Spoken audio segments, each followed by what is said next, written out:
Hey Divas, Lindsay Jones here, the Party Plan Coach from PartyPlanDivas.com. Wanted to share with you some of the lessons that I learned this past weekend when I ran my first 5K in over 15 years.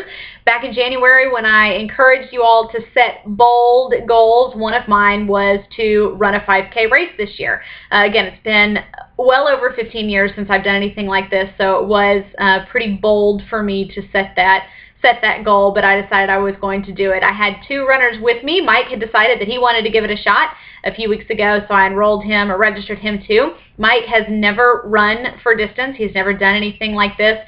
He jokes that he even managed to figure out how to get out of having to do it back in high school when we used to have to run the mile, so this was nothing like he'd ever done before.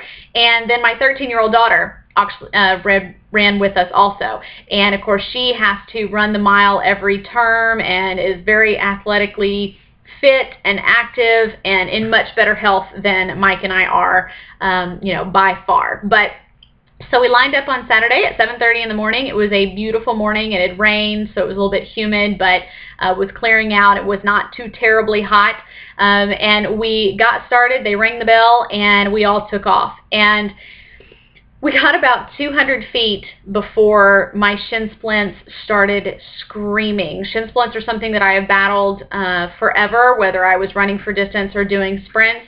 So I knew, that I was going to battle them, but I had no idea they were going to be that bad. Mike also had them, so we, here we are, probably 200 yards into it, and I'm thinking, oh my gosh, there's no way we're going to finish this. I knew that I had to kind of run through them and just that my legs needed to warm up, that I would eventually get to where I could run. Mike, however, really, he couldn't. So he needed to walk. So I kept saying, is it okay for me to run ahead? Okay, is it okay? And of course he said, it's more annoying for you to stand here and ask me if I'm okay, so please, go ahead. So Samantha and I ran on ahead. We passed the first mile marker, and I really kind of hit my stride. I was warmed up. My legs were feeling better. Mike was not that far behind us. He was kind of keeping up. And between the second and the third, like the end of the second and the most of the third mile, was actually going over a bridge. We ran over the Bob Sykes Bridge that takes you into or onto Pensacola Beach. And so I had kind of hit my stride, so we got to the base of the bridge and started running up the bridge, and we were actually doing really, really well, even going up. And we got to the top of the bridge, and I saw someone that I have not seen since middle school, and I stopped.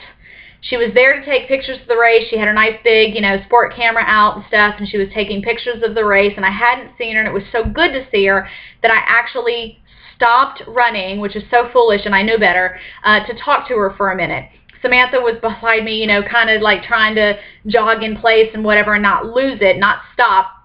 And I talked to her, and by that time it was 3 or 4 minutes that Mike ended up catching up. And so I was like, will you take a picture of us? And so the three of us took the picture together, and Mike was like, don't stop running, you got to keep your feet moving. And I knew in the back of my mind that I had to do that, but foolishly, I don't know what I was thinking. So anyway, so we get over the top of the bridge and we start heading down, and Mike hits his stride between the fact that he was finally warmed up, that his legs had quit hurting, and gravity. He really took off and did great getting all the way down the bridge. I, had stopped for too long, so I was kind of having to warm back up or whatever, but we got about halfway down the bridge, and Samantha started hurting really bad. She said, Mom, I have to stop. She started dry heaving. She got really pale. She got a real bad cramp in her side. I mean, it was bad. I was scared. I thought we were going to have to quit. And she was just like, I need a minute. So we spent a few minutes standing there. People, of course, racing by us, and we stopped and let her kind of calm down. I said, baby, listen, we can't stop on the bridge. They can't even come get us here. So if we have to stop, we have to at least get off the bridge. We got a little ways to walk. So we walked the rest of the way. At the base of the bridge, I said, are you okay, or can you do this? She said, I'm okay, I just need to walk. So we did. We walked until the 3rd mile marker. She still had to stop a few times while we were, in that length of time or whatever, to kind of bend over. Her stomach was hurting. She was probably dehydrated. It had gotten hot by this time or whatever. Well, we got to the 3rd mile marker, and the little guy that was standing there, he said, all right, ladies, you're at, it was just under 53 minutes. Well, Samantha knew that I had set the goal to do this in under an hour. I said that I would be happy with anything under an hour. That's a 20-minute just about mile, 18-minute mile, something like that. So I said, you know, we can do this in under an hour. So when he said that we were at almost 53 minutes, she looked at me and she said, you know, Mom, I can run again. I can do this. And so we could see the finish lines from where we were, and Mike was almost finished. He was almost at the finish line. And the two of us literally sprinted the rest of the way. We just broke into a full run past everybody in front of us, and that last 0.2 of a mile we actually did in less than, or right at 2 minutes.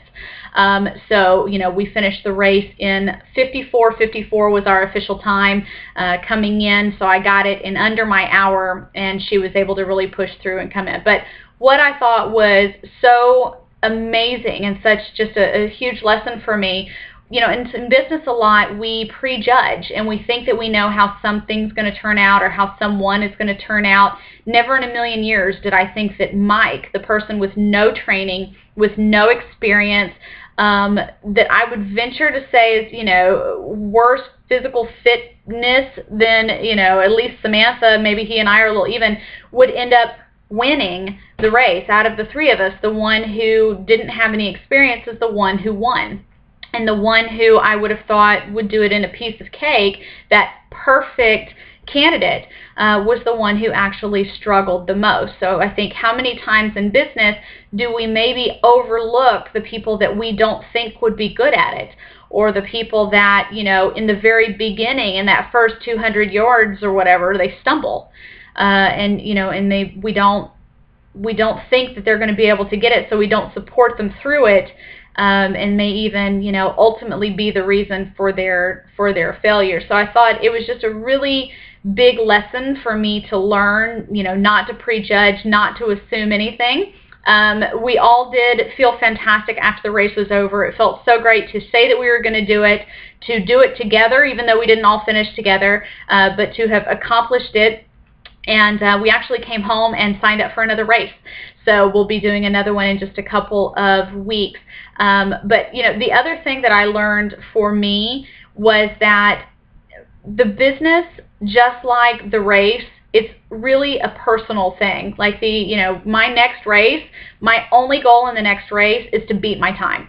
And, you know, in business, we want our team members to do great, and we want to support all of our Diva sisters. But when it really comes down to it, when it really just boils down to it, the only thing you're trying to beat is your own personal best. And so it was, again, just a real eye-opening experience. It was wonderful for me to set that goal, to do it. I am so excited about the next one. I actually got up 2 days later and went and did it again, you know, just running around the neighborhood and stuff.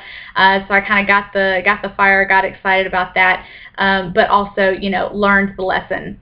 So that's my story. I hope that you will see how that lesson was as symbolic as it was for me to our business, to my run, and I will look very forward to making another video in just a couple weeks when we do the Run for the Reef 5K out in Navarre in, I think it was either end of September or beginning of October. So look forward to that video. Have a great week, Divas. See ya. Bye.